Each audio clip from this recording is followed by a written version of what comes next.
What if I told you that the wisest man in history fell prey to the very temptations he warned against, or that the man after God's own heart stumbled into the darkest depths of sin? These aren't just ancient stories. These are hard-earned lessons from the lives of kings and prophets. Welcome to 10 eye-opening Proverbs from Proverbs 7. Proverbs 7 verses 1-3.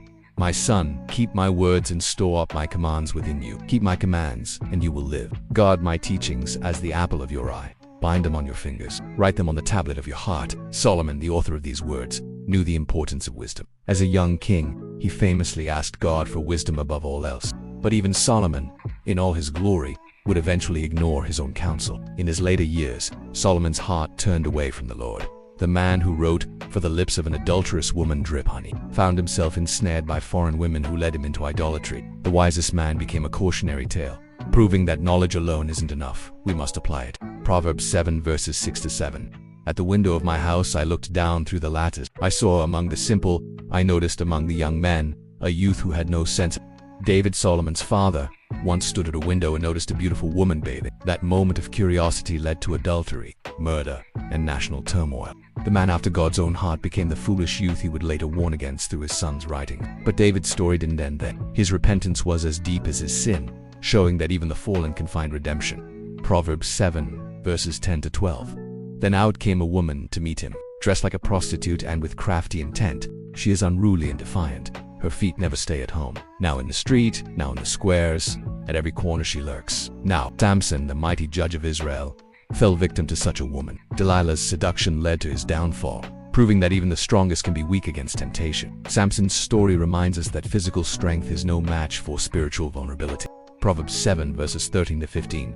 She took hold of him and kissed him, and with a brazen face she said, "Today I fulfilled my vows, and I have food from my fellowship offering at home. So I came out to meet you, I looked for you, and I found you." These verses echo the tactics of Potiphar's wife against Joseph. Her brazen advances and false piety mirror the seductress in Proverbs, yet Joseph fled, showing that escape is possible even in the face of powerful temptation. Proverbs 7 verses 16-18. I have covered my bed with colored linens from Egypt. I have perfumed my bed with myrrh. Come, let's drink deeply of love till morning. Let's enjoy ourselves with love. Solomon himself would later write in Ecclesiastes about pursuing pleasure in all its forms. He built gardens, amassed wealth, and indulged in every luxury. Yet in the end, he declared it all meaningless, a chasing after the wind. The very enticements he warns against in Proverbs, he would experience firsthand. Proverbs 7 verses 19-20. My husband is not at home. He is gone on a long journey. He took his purse filled with money, and will not be home till full moon. These words remind us of David's actions with Bathsheba. While Uriah was away at war, David took what wasn't his. The king who once wrote psalms of righteousness became the adulterer lurking in the shadows.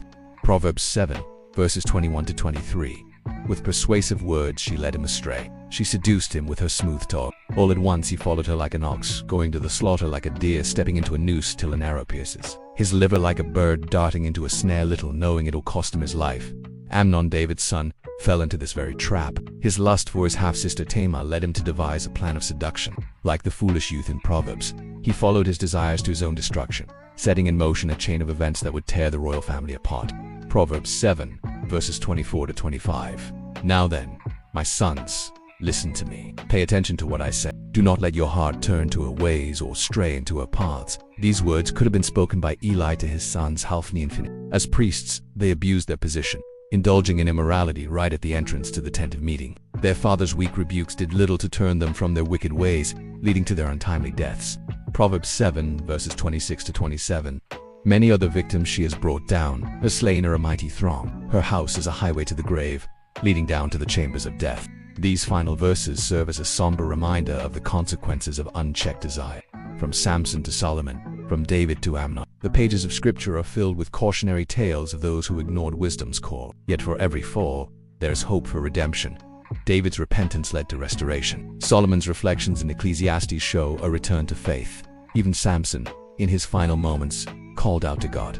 These proverbs, etched in ancient wisdom, speak to the timeless struggle between desire and discretion, between momentary pleasure and lasting peace. They remind us that no one, not even the wisest or strongest, is immune to temptation. But they also point to a greater truth, that wisdom, true wisdom, is found in fearing the Lord. It's not just about avoiding pitfalls. It's about pursuing a life of integrity, compassion, and purpose. As we reflect on these proverbs and the lives they echo, let's remember that our stories are still being written. Every day presents a choice.